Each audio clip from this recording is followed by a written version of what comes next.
जय हिंद। आज का हमारा टॉपिक है ट्रेन यानी कि रेलगाड़ी। पिछली वीडियो में हमने ट्रेन से संबंधित आपको कई क्वेश्चन सॉल्व कराए थे। आज उससे आगे के क्वेश्चन देखते हैं। लेकिन एक बात याद रखने वाली है, इसमें ट्रेन गतिमान होती है ना। ट्रेन में गति की अवस्था होती है, ट्रेन में गति की अवस्था होती है। ठीक, अगर कोई भी वस्तु हो जो कि गतिमान हो, जिसमें गति हो, तो उसके लिए उसमें चाल भी होगी और वो दूरी भी तय करेगी, और दूरी को तय करने में उसके द्वारा समय भी लगता है। ये तीन राशियां होती हैं, चाल, दूरी और समय।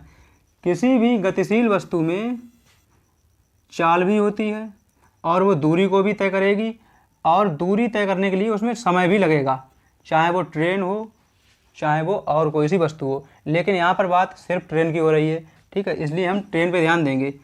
और चाल, दूरी और समय, इनके लिए एक फार्मूला आता है, चाल बराबर दूरी बटे समय। इसमें अगर दूरी और समय दिया गया हो तो हम चाल को ज्ञात कर सकते हैं, और अगर क्वेश्चन में चाल और दूरी दी गई हो तो हम समय को भी इसी सूत्र की सहायता से ज्ञात कर सकते हैं। और अगर क्वेश्चन में चाल और समय दिया गया हो तो हम दूरी को भी इसी फार्मूले की सहायता से ज्ञात कर सकते हैं। ठीक है, आइए अब क्वेश्चन की तरफ बढ़ते हैं। जैसे ये क्वेश्चन है,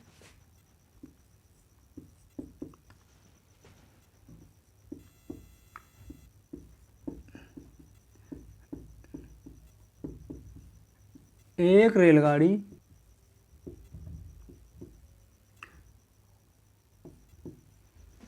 81 किलोमीटर प्रति घंटे की चाल से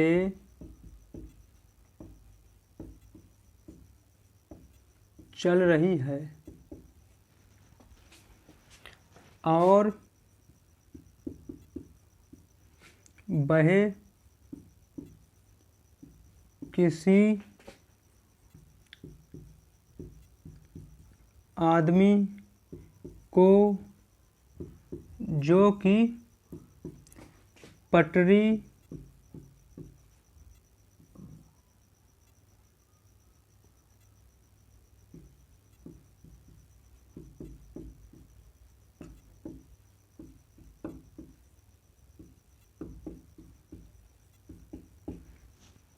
जो कि पटरी के बगल में खड़ा है, उसे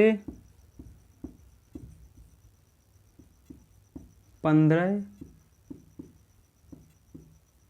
सेकंड में पार करती है।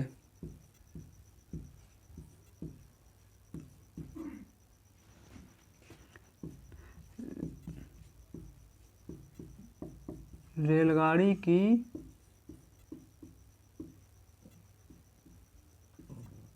लंबाई ज्ञात कीजिए।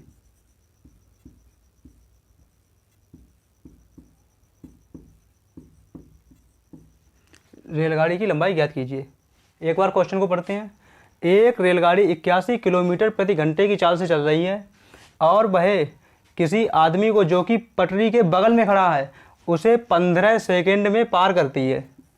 कितने देर में? 15 सेकंड में पार करती है। ठीक है, तो रेलगाड़ी की लंबाई ज्ञात कीजिए।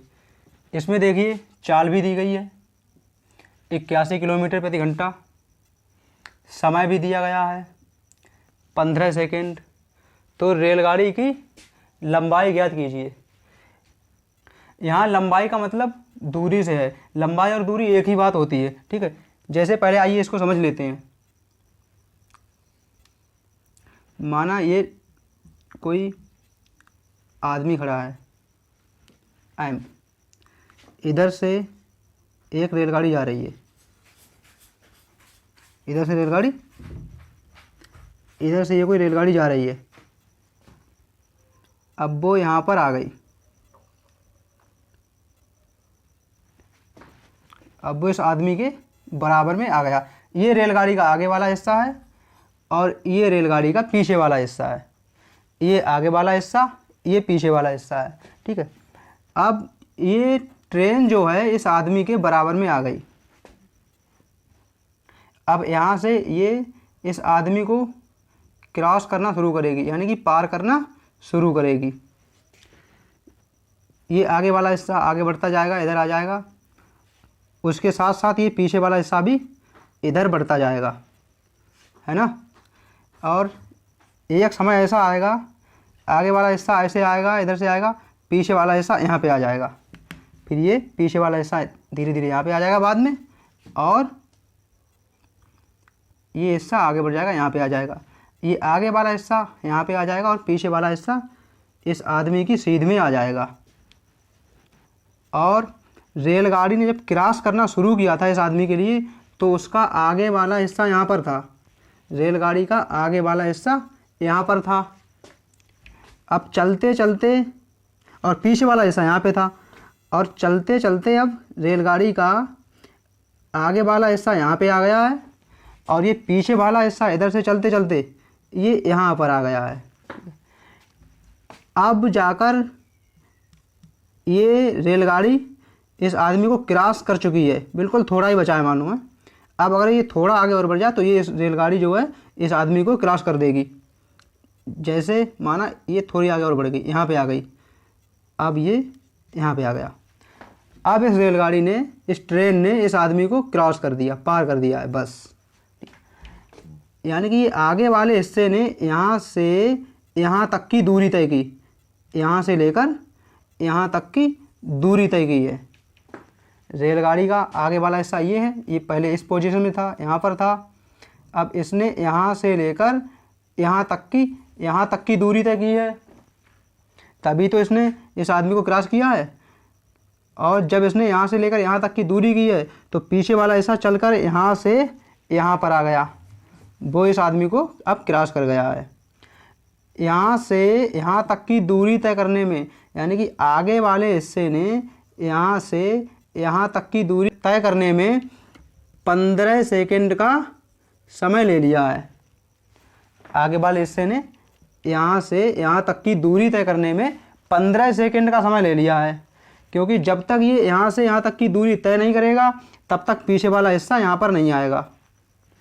और ये ट्रेन आदमी को तभी क्रॉस कर पाएगी जब इसका पीछे वाला हिस्सा भी इस आदमी को क्रॉस करेगा। केवल आगे वाला हिस्सा इस आदमी को क्रॉस कर लेगा ट्रेन का, तो ये ट्रेन आदमी को क्रॉस थोड़ी कर जाएगी। पूरी ट्रेन तो तभी क्रॉस करेगी जब इस ट्रेन का पीछे वाला हिस्सा भी आदमी को यहाँ पे क्रॉस कर लेगा, यहाँ पर आके, है ना। तो ये ट्रेन का पीछे वाला हिस्सा पहले यहाँ पर था, अब ये यहाँ पर आ गया, ठीक है। यानी कि पीछे वाले हिस्से ने यहाँ से लेकर यहाँ तक की दूरी तय की, और आगे वाला हिस्सा जो कि यहाँ पर था वो अब यहाँ पे आ गया। यानी कि आगे वाले हिस्से ने यहाँ से लेकर यहाँ तक की दूरी तय की, यहाँ तक की दूरी यहाँ से तय की आगे वाले हिस्से ने। तो यहाँ से यहाँ तक यही ट्रेन की लंबाई भी है, यानी कि यही ट्रेन की लंबाई है, जो यहाँ से यहाँ तक की दूरी तय की है यही ट्रेन की लंबाई है। इसमें हम आदमी की मोटाई या कोई खंभा हो उसकी मोटाई हम शून्य मानते हैं, ठीक है। उसकी मोटाई हमेशा शून्य मानी जाती है, चाहे कोई भी क्वेश्चन हो रेलगाड़ी संबंधित।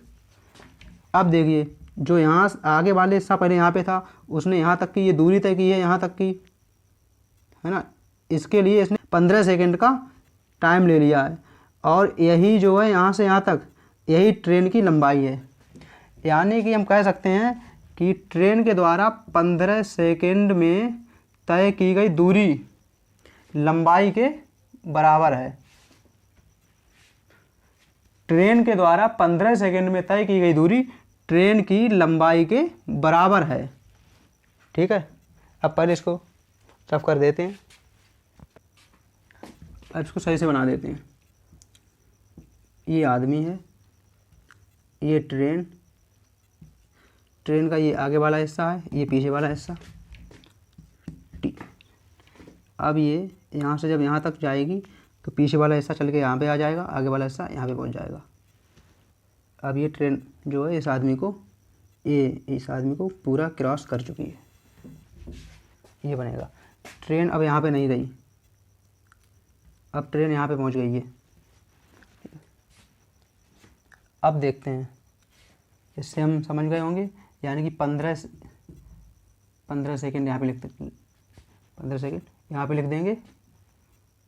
अब हम समझ गए हैं, यानी कि जो ट्रेन के द्वारा 15 सेकेंड में तय की गई दूरी है वो ट्रेन की लंबाई के बराबर है। अब देखते हैं, इसमें चाल दी गई है 81 किलोमीटर प्रति घंटा और समय 15 सेकेंड में दिया गया है।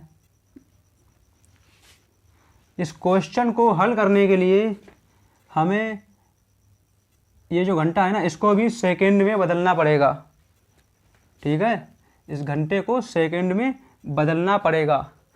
अब जब घंटे को सेकेंड में बदला जाएगा तो ये किलोमीटर भी मीटर में बदला जाएगा, क्योंकि चाल हमेशा या फिर किलोमीटर प्रति घंटे में नापी जाती है या फिर मीटर प्रति सेकेंड में मापी जाती है। ठीक है, अब इस ट्रेन की चाल इस समय 81 किलोमीटर प्रति घंटा है। अब हम इसको मीटर प्रति सेकेंड में बदलने के लिए इसमें 5/18 से गुणा कर देंगे। किलोमीटर प्रति घंटा को मीटर प्रति सेकेंड में बदलने के लिए 5/18 से गुणा कर दी जाती है, और अगर मीटर प्रति सेकेंड होता तो उसे किलोमीटर प्रति घंटा में बदला जाता, तो 18/5 से गुणा हो जाती है, मतलब इसके उल्टे से गुणा हो जाती है बस। ठीक है, जैसे है 81 किलोमीटर प्रति घंटा है, अब हम इसको बदलेंगे मीटर प्रति सेकंड में, तो इसमें 5/18 से गुणा कर देंगे बस। अब ये आ गया मीटर प्रति सेकंड, 18 से 18 कट गए, ये आ गया 5 मीटर प्रति सेकंड। ये है रेलगाड़ी की चाल, स्पीड, इसे ऐसे मान लेते हैं, शो कर दिया ऐसे 5 मीटर प्रति सेकंड, ये स्पीड आ गई। और आदमी को पार करने में लिया गया समय t 15 सेकंड है। अब रेलगाड़ी की लंबाई, रेलगाड़ी की लंबाई 15 सेकंड में तय की गई दूरी के बराबर होगी। ये यहाँ से यहाँ तक रेलगाड़ी ने 15 सेकंड में दूरी तय की है, और यहाँ से यहाँ तक यही रेलगाड़ी की लंबाई है ना। तो यानी कि रेलगाड़ी की लंबाई 15 सेकंड में तय की गई दूरी के बराबर है। तो हम लिख सकते हैं दूरी बराबर लंबाई। ये हमें ज्ञात करना है, ये हमें ज्ञात करना है कितनी है। अब इसके लिए एक फार्मूला आता है, चाल बराबर दूरी बटे समय। इसे यहाँ पे देखते हैं, चाल बराबर दूरी बटे समय। चाल कितनी है, 5 मीटर प्रति सेकंड, तो यहाँ पे 5 लिख देते हैं, बराबर दूरी कितनी है, दूरी या लंबाई, यही हमें ज्ञात करनी है। तो इसे हम लंबाई मान लेते हैं, दूरी को लंबाई। समय कितना है, 15 सेकंड दिया गया है, यानी कि 15 सेकंड में कितनी लंबाई तय करती है या फिर कितनी दूरी तय करती है। 15 सेकंड में जितनी दूरी तय करेगी वही रेलगाड़ी की लंबाई होगी। अब ये भाग में है, बटे में है, बटे का मतलब भाग होता है। तो जब ये बराबर के इधर आएंगे तो ये गुणा में आ जाएंगे, तो ये 15 गुणा 5 हो जाएंगे, यानी कि 15 पंजे 75 हो जाएंगे। तो ये 75 बराबर रेलगाड़ी की लंबाई, बस यही आ गया, लंबाई बराबर 75। ये किस में आया है, ये मीटर में आया है। ठीक है, ये मीटर में, क्योंकि यहाँ पर हमने अभी ये चेंज कर लिया था मीटर प्रति सेकंड, पहले ये था किलोमीटर प्रति घंटे में, ये हमने मीटर प्रति सेकंड में चेंज कर लिया है ना। तो ये लंबाई जो है मीटर में आ गई है, बस सॉल्व हो गया, यही हमारा आंसर आ गया। यही रेलगाड़ी की लंबाई है और यही रेलगाड़ी की 15 सेकंड में तय की गई दूरी है, यहाँ से यहाँ तक 75 मीटर है। स्क्रीनशॉट ले लो। एक और क्वेश्चन है,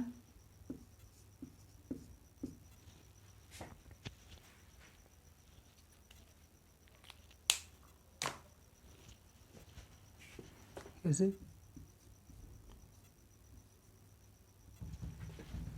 54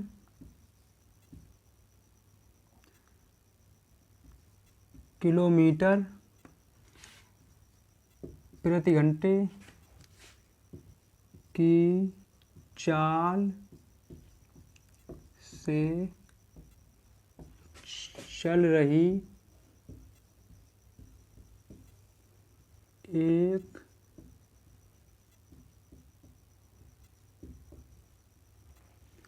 रेलगाड़ी को 250 मीटर लंबे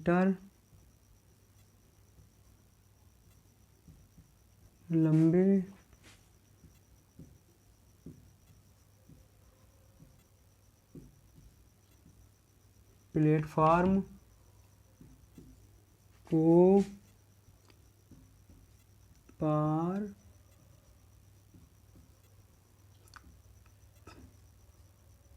करने में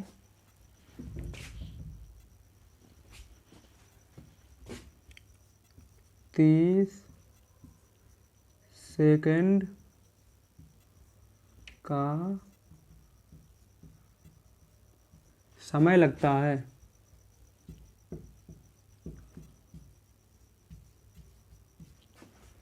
रेलगाड़ी की लंबाई ज्ञात कीजिए।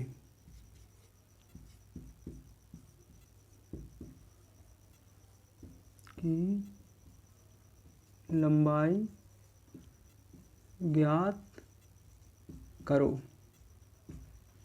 ठीक है। 54 किलोमीटर प्रति घंटे की चाल से चल रही एक रेलगाड़ी को 250 मीटर लंबे प्लेटफार्म को पार करने में 30 सेकंड का समय लगता है। तो रेलगाड़ी की लंबाई ज्ञात कीजिए कितनी होगी। इसे देखते हैं। जैसे माना ये प्लेटफार्म है, कोई ये है कोई प्लेटफार्म।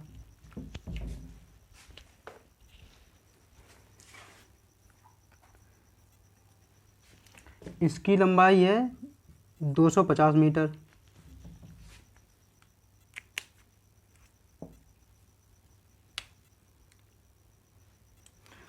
और ये इधर से एक ट्रेन आ रही है। ठीक है। अभी ये प्लेटफार्म से थोड़ा दूर है, इसलिए इसका इस प्लेटफार्म से कोई लेना देना नहीं है। लेकिन जब ये प्लेटफार्म के इस कोने पर पहुंचेगी, इसका ये आगे वाला हिस्सा है, अब ये प्लेटफार्म के इस कोने के बराबर में पहुंच गया है और ये ट्रेन का पीछे वाला हिस्सा है। अब ये ट्रेन का आगे वाला हिस्सा, ये ट्रेन और ये प्लेटफॉर्म, अब इस ट्रेन का ये आगे वाला हिस्सा इस प्लेटफॉर्म के इस कोने के बराबर में पहुंच गया है। अब इसका प्लेटफॉर्म से लेना देना हो गया है, अब इसका प्लेटफॉर्म से कांटेक्ट हो गया है। देखिए अब ये इस प्लेटफॉर्म को पार करने में 30 सेकंड का समय लेती है और इस प्लेटफॉर्म की लंबाई 250 मीटर है ना। लेकिन हमें इस ट्रेन की लंबाई नहीं पता है, ये ट्रेन की लंबाई ही मुझे ज्ञात करनी है। ठीक है। जैसे ये ट्रेन जब यहाँ से चलेगी, अब ये जब यहाँ से चल रही है, इधर को चल रही है, अभी भी इसने ये प्लेटफॉर्म क्रॉस नहीं किया है। अभी तो ये पूरे प्लेटफॉर्म पे पहुँची भी नहीं है, क्योंकि इतना अभी यहाँ से यहाँ तक बाकी है। और ये पीछे वाला हिस्सा भी इसके साथ साथ चलेगा। माना ये पीछे वाला हिस्सा यहाँ पे आ गया है और आगे वाला हिस्सा यहाँ पे आ गया है। अब ये अभी भी चल रही है, अब इसका ये आगे वाला हिस्सा यहाँ पे आ गया है और ये पीछे वाला हिस्सा यहाँ पे आ गया है, आगे वाला हिस्सा यहाँ पे आ गया। माना अभी भी ये चल ही रही है, अब आगे वाला हिस्सा यहाँ पे आ गया और पीछे वाला हिस्सा माना तब अब यहाँ पे आ गया है। ठीक है। लेकिन अभी भी इसका ये आगे वाला हिस्सा यहाँ पर आ तो गया है, लेकिन इसने ये प्लेटफॉर्म अभी भी क्रॉस नहीं किया है, क्योंकि इसका अभी पीछे वाला हिस्सा ये प्लेटफार्म पर ही है ना। ये रेलगाड़ी इस प्लेटफार्म को पूरा तभी क्रॉस कर पाएगी जब इसका पीछे वाला हिस्सा भी प्लेटफार्म को क्रॉस कर लेगा। अब ये रेलगाड़ी यहाँ पर आ गई, अब इसका ये पीछे वाला हिस्सा यहाँ पे आ गया। अब इस पीछे वाले हिस्से ने प्लेटफार्म को क्रॉस कर दिया, यानी कि इस रेलगाड़ी का आगे वाला हिस्सा यहाँ से प्लेटफार्म को क्रॉस करना शुरू किया और उसने यहाँ तक की दूरी तय की, यहाँ तक की दूरी तय की। तब उसने इस प्लेटफार्म को क्रॉस किया है और पीछे वाले हिस्से ने यहाँ से लेकर यहाँ तक की दूरी तय की है, पीछे वाले हिस्से ने यहाँ से लेकर यहाँ तक की दूरी तय की है ना, और आगे वाले हिस्से ने यहाँ से लेकर यहाँ तक की दूरी तय की है। तब उसने इस प्लेटफार्म को क्रॉस किया है। अब देखते हैं यहाँ से यहाँ तक की दूरी, इसमें प्लेटफार्म की लंबाई भी शामिल है जो कि यहाँ से यहाँ तक 250 मीटर है, लेकिन रेलगाड़ी की लंबाई यहाँ से यहाँ तक, या ये पीछे वाला हिस्सा अब जो यहाँ पे था वो यहाँ पे आ गया है और आगे वाला हिस्सा जो यहाँ पे था वो यहाँ पे आ गया है, यानी कि यहाँ से यहाँ तक ये रेलगाड़ी की लंबाई है। पीछे वाला हिस्सा ये है, आगे वाला हिस्सा ये है, यहाँ से यहाँ तक ये रेलगाड़ी की लंबाई है। और यहाँ से यहाँ तक ये दूरी तय करने में इसने 30 सेकंड का समय लिया था। इसमें ये 250 मीटर लंबाई प्लेटफार्म की शामिल है ना, लेकिन इस रेलगाड़ी की लंबाई हमें ज्ञात करनी है। तो आइए देखते हैं ये दूरी कितनी हो गई, 250 प्लस, माना रेलगाड़ी की लंबाई L, इसे हम L मान लेते हैं रेलगाड़ी की लंबाई को। तो ये दूरी कितनी हो गई, 250 मीटर प्लस L, इतनी दूरी हो गई। समय कितना हो गया, 30 सेकंड, है ना। अब इधर देखते हैं, ये 54 किलोमीटर प्रति घंटे में दी गई है। पहले तो इसे मीटर प्रति सेकंड में बदलना पड़ेगा, तभी इस सवाल को हम सॉल्व कर पाएंगे। ठीक है, जैसे 54 किलोमीटर प्रति सेकंड, 54 किलोमीटर प्रति घंटा, प्रति घंटा। अब किलोमीटर प्रति घंटे को हम मीटर प्रति सेकंड में बदलने के लिए 5/18 से गुणा कर देते हैं। अब ये आ जाएगा 18 एकम 18, ये आ गया मीटर प्रति सेकंड आ जाएगा बस। 18 एकम 18, 18 3 54, नीचे 1 ऊपर 3, 3 पंजे 15, अभी आ जाएगा 15/1 मीटर प्रति सेकंड। नीचे वाले 1 का कोई मतलब नहीं होता है। क्यों नहीं होता है, क्योंकि अगर हम 15 का 1 टुकड़ा करेंगे तो ये रहेंगे तो 15 ही, तो इसलिए ये आ गया 15 मीटर प्रति सेकंड। ये आ गई रेलगाड़ी की चाल, ये स्पीड है, ऐसे से शो कर लेते हैं। ठीक है, रेलगाड़ी की चाल 15 मीटर प्रति सेकंड आ गई। रेलगाड़ी ने 30 सेकंड में दूरी कितनी तय की है, 250 प्लस L, जहाँ L जो है वो रेलगाड़ी की लंबाई है। ठीक है, रेलगाड़ी की लंबाई को हम L मान लेते हैं। ठीक है, और प्लेटफार्म की ये लंबाई दी गई है 250 मीटर, क्योंकि यहाँ से यहाँ तक की दूरी तय की है, जिसमें प्लेटफार्म की लंबाई भी शामिल है और रेलगाड़ी की लंबाई भी शामिल है ना। तो प्लेटफार्म की लंबाई 250 मीटर दी गई है और रेलगाड़ी की लंबाई हमें ज्ञात करनी है, तो इसे हम L मान लेते हैं। ठीक है, तो ये दूरी कितनी है, 250 प्लस L मान लेते हैं। ये यहाँ से यहाँ तक की दूरी जुड़ जाएगी, प्लेटफार्म की लंबाई भी जुड़ जाएगी और रेलगाड़ी की लंबाई भी जुड़ जाएगी। तो प्लेटफार्म की लंबाई 250 है और इसमें रेलगाड़ी की लंबाई भी जोड़ ली, जिसे हमने L माना था, तो हो गई 250 प्लस L हो गई। ठीक है, तो फार्मूला होता है चाल बराबर दूरी बटे समय, चाल बराबर दूरी बटे समय, है ना। तो चाल कितनी है, 15 मीटर प्रति सेकंड, तो 15 बराबर दूरी है 250 प्लस L, समय कितना है 30 सेकंड। अब इनकी दोनों की गुणा हो जाएगी, बराबर की तरह की गुणा हो जाएंगे। देखते हैं इधर, इससे करते हैं, ये हो जाएगा 450 बराबर 250 प्लस L।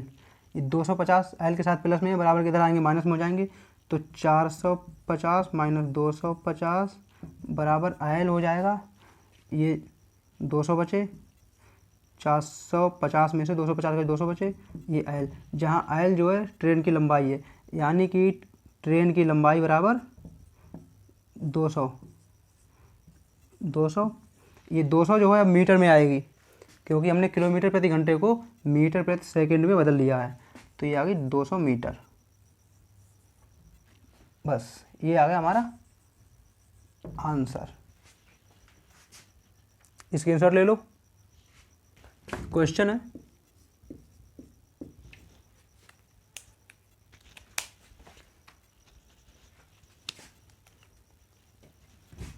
जैसे 500 मीटर लंबी एक रेलगाड़ी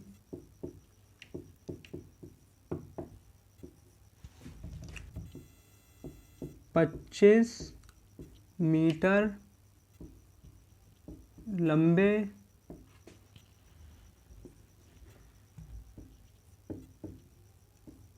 पुल को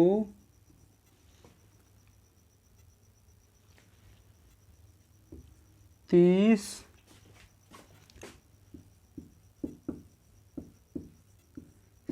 सेकंड में पार कर जाती है।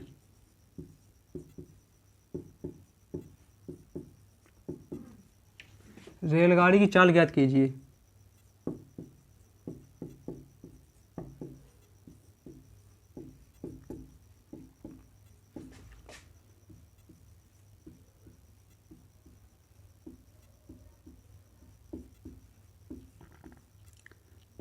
रेलगाड़ी की चाल ज्ञात कीजिए। 500 मीटर लंबी एक रेलगाड़ी 25 मीटर लंबे पुल को 30 सेकंड में पार कर जाती है। रेलगाड़ी की चाल ज्ञात कीजिए। पहले इसको समझ लेते हैं। जैसे माना ये एक पुल है, इसकी लंबाई है 25 मीटर।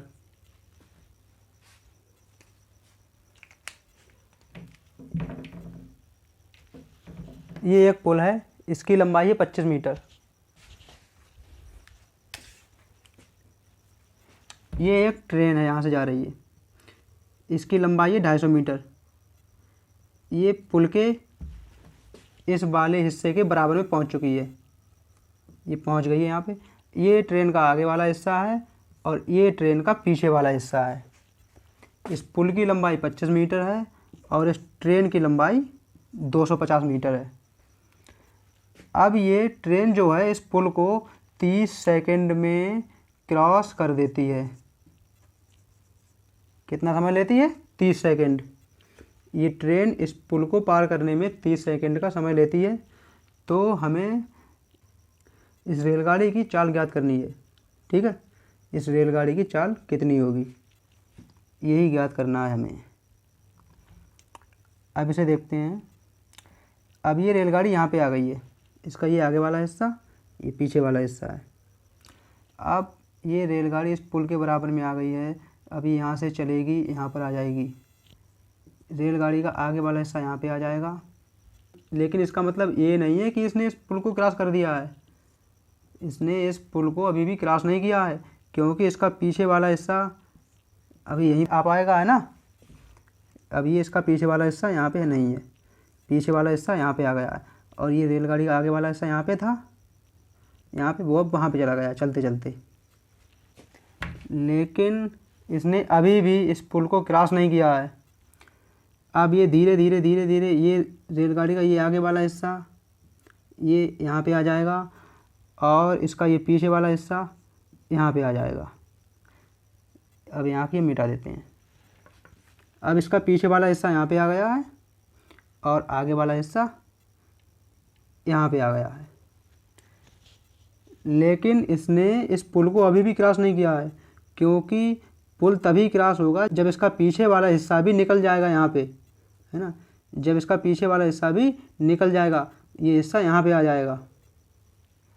तो अब धीरे धीरे इस पुल का ये वाला हिस्सा यहाँ पे आ गया और इस गाड़ी का ये वाला आगे वाला हिस्सा यहाँ पे आ गया, पीछे वाला हिस्सा यहाँ पे आ गया।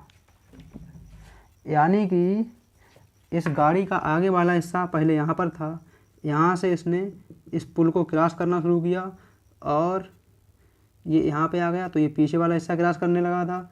जब तक ये यहाँ पे नहीं आएगा तब तक ये रेलगाड़ी इस पुल को पूरा क्रॉस नहीं करेगी, क्योंकि अगर ये रेलगाड़ी माना यहाँ पे रह जाएगी तो इसका पीछे वाला हिस्सा यहाँ पे होगा, है ना, तो ये इस पुल को क्रॉस नहीं कर पाएगी। अभी भी पुल यहाँ से यहाँ तक क्रॉस करने के लिए बाकी रह जाएगा, इसलिए पीछे वाला हिस्से का भी पुल को क्रॉस करना ज़रूरी है। पुल को पूरा क्रॉस करने के लिए पीछे वाले हिस्से का भी पुल का क्रॉस करना बहुत ज़रूरी है। तो ये रेलगाड़ी का हिस्सा जब यहाँ पे आ जाएगा आगे वाला, तो पीछे वाला हिस्सा यहाँ पे आ जाएगा और पुल की लंबाई भी बस यहीं तक है। तो इस रेलगाड़ी ने पुल को पूरा क्रॉस कर दिया है। यानी कि रेलगाड़ी के आगे वाले हिस्से को यहाँ से लेकर यहाँ तक की दूरी तय करनी पड़ी, यहाँ से लेकर यहाँ तक की दूरी तय करनी पड़ी, जिसमें यहाँ से लेकर यहाँ तक ये 25 मीटर पुल की लंबाई है और यहाँ से लेकर यहाँ तक ये 250 मीटर यानी कि 250 मीटर रेलगाड़ी की लंबाई है ना। यानी कि और इतनी दूरी यहाँ से यहाँ तक की दूरी तय करने में इसने 30 सेकंड का समय लिया। तो ये टोटल कितनी दूरी तय की है, 25 मीटर और 250 मीटर। यानी कि इसने ट्रेन ने 275 मीटर की दूरी तय की है। 25 मीटर और 250 मीटर ये जोड़ेंगे तो हो जाएगी 275 मीटर। यानी कि इस रेलगाड़ी ने इस पुल को क्रॉस करने में 275 मीटर की दूरी तय की है, वो भी 30 सेकंड के समय में, है ना। ये दूरी यहाँ से आ गई 275 मीटर, समय यहाँ से आ गया 30 सेकंड। अब हमें रेलगाड़ी की चाल ज्ञात करनी है। तो इसके लिए फार्मूला होता है चाल बराबर दूरी बटे समय। रेलगाड़ी की चाल कितनी है पता नहीं, ये हमें ज्ञात करना है।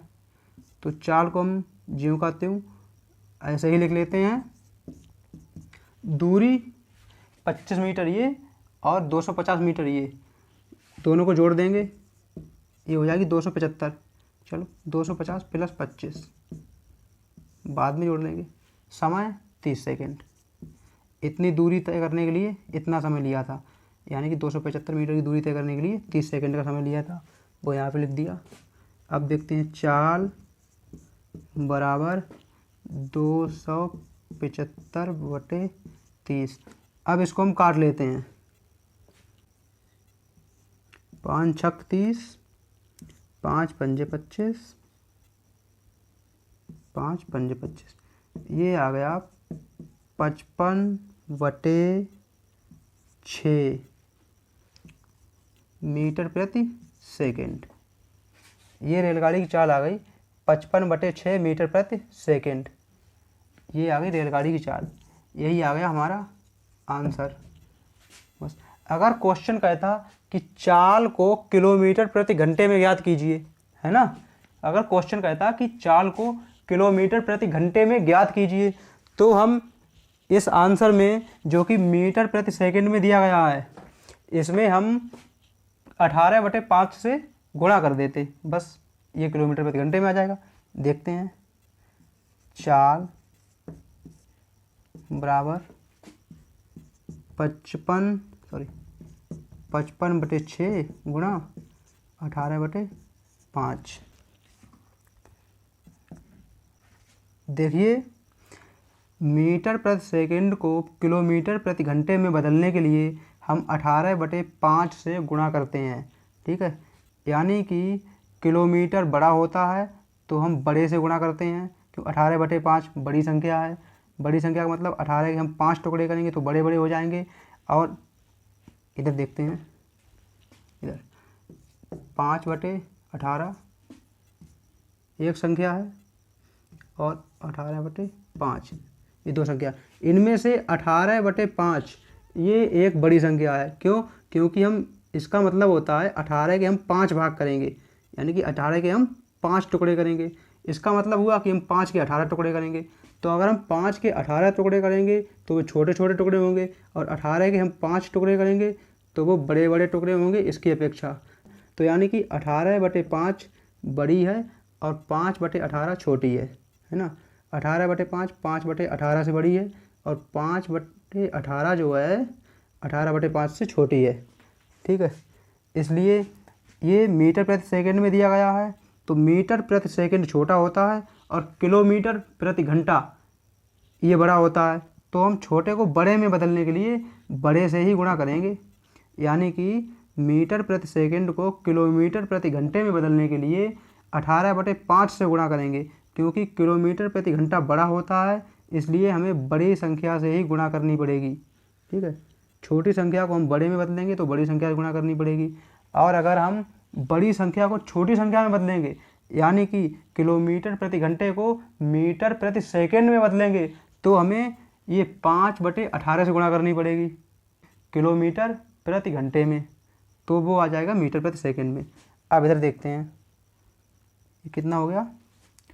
5 एकम 5, 11 पंजे 55 हो जाते हैं, 6 एकम 6, 6 3 18 हो जाते हैं, 11 3 33, 1 एकम 1, ये आ जाएगा 33/1। नीचे वाले का कोई मतलब ही नहीं होता, तो ये आ गया 33 किलोमीटर प्रति घंटा। यही हमारा आंसर आ गया, 33 किलोमीटर प्रति घंटा। ये हमारा आ गया आंसर, और ये किलोमीटर प्रति घंटे में बदल गया। तो आपको समझ में आ गया होगा ट्रेन से संबंधित क्वेश्चन। अगली जानकारी आगे वाली वीडियो में देंगे। ठीक है, स्क्रीनशॉट ले लो। Thank you.